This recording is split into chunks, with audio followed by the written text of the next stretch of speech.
सालों पहले एक नगर में राजू नाम का एक लकड़हारा रहता था, जो बहुत ही गरीब था और अपने परिवार को पालने के लिए लकड़ी बेचता था।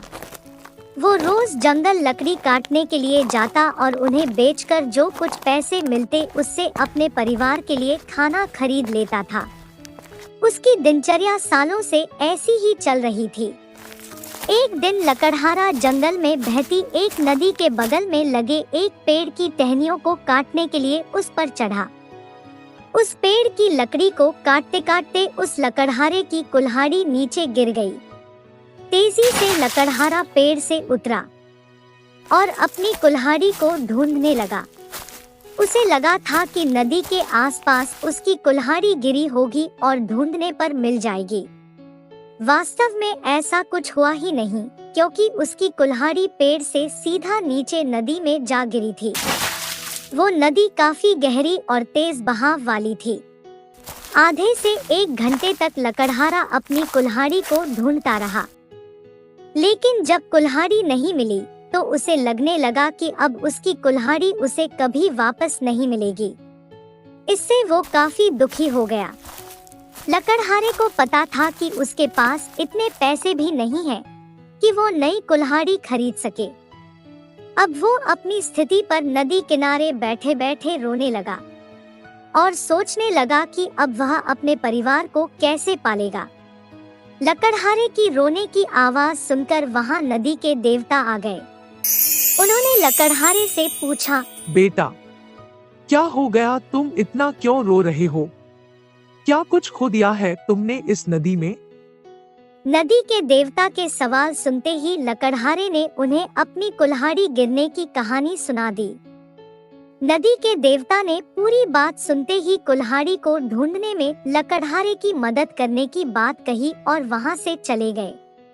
कुछ देर बाद नदी के देवता नदी से बाहर निकलकर आए और उन्होंने लकड़हारे से कहा कि मैं तुम्हारी कुल्हाड़ी लेकर आ गया हूँ। नदी के देवता की बातें सुनकर लकड़हारे के चेहरे पर मुस्कान आ गई। तभी लकड़हारे ने देखा कि नदी के देवता ने अपने हाथों में सुनहरी रंग की कुल्हाड़ी ले रखी है। दुखी मन से लकड़हारे ने कहा, हाँ, यह सुनहरी रंग की कुल्हाड़ी मेरी तो बिल्कुल भी नहीं है। यह सोने की कुल्हाड़ी जरूर किसी अमीर इंसान की रही होगी। लकड़हारे की बात सुनकर नदी के देवता दोबारा से गायब हो गए।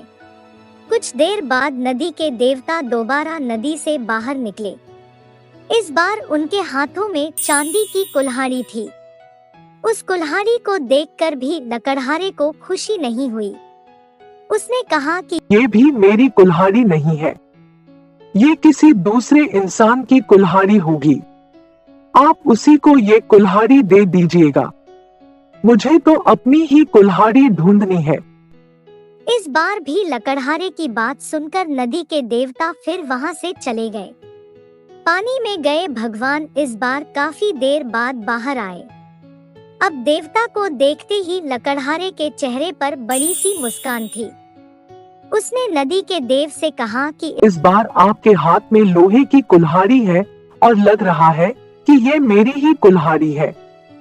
ऐसी ही कुल्हाड़ी पेड़ काटते समय मेरे हाथ से नीचे गिर गई थी। आप ये कुल्हाड़ी मुझे दे दीजिए और दूसरी कुल्हाड़ियों को उनके असली मालिक तक पहुंचा दीजिए। लकड़हारे की इतनी ईमानदारी और निष्पाप मन को देखकर नदी के देवता को काफी अच्छा लगा। उन्होंने लकड़हारे से कहा कि तुम्हारे मन में बिल्कुल भी लालच नहीं है। तुम्हारी जगह कोई और होता तो सोने की कुल्हाड़ी झट से ले लेता, लेकिन तुमने ऐसा बिल्कुल भी नहीं किया। चांदी की कुल्हाड़ी को भी तुमने लेने से इनकार कर दिया। तुम्हें सिर्फ अपनी लोहे की ही कुल्हाड़ी चाहिए थी। तुम्हारे इतने पवित्र और सच्चे मन से मैं काफी प्रभावित हूँ। मैं तुम्हें उपहार में सोने और चांदी दोनों ही कुल्हाड़ी देना चाहता हूँ।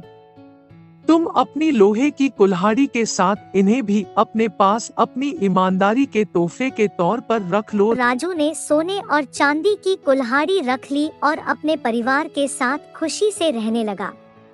तो ईमानदारी से बड़ी दौलत इस दुनिया में कुछ नहीं है। अच्छे ईमान वाले इंसान की चारों तरफ प्रशंसा होती है। दोस्तों, आपको ये कहानी कैसी लगी और आपने इससे क्या सीखा, हमें कमेंट करके जरूर बताएं। और ऐसी ही कहानी सुनने के लिए वीडियो को लाइक और चैनल को सब्सक्राइब करना ना भूलें। आपके लाइक्स और कमेंट्स से हमें वीडियो बनाने के प्रोत्साहन मिलता है। बहुत जल्दी हम आपसे अपनी नई वीडियो के साथ मिलते हैं।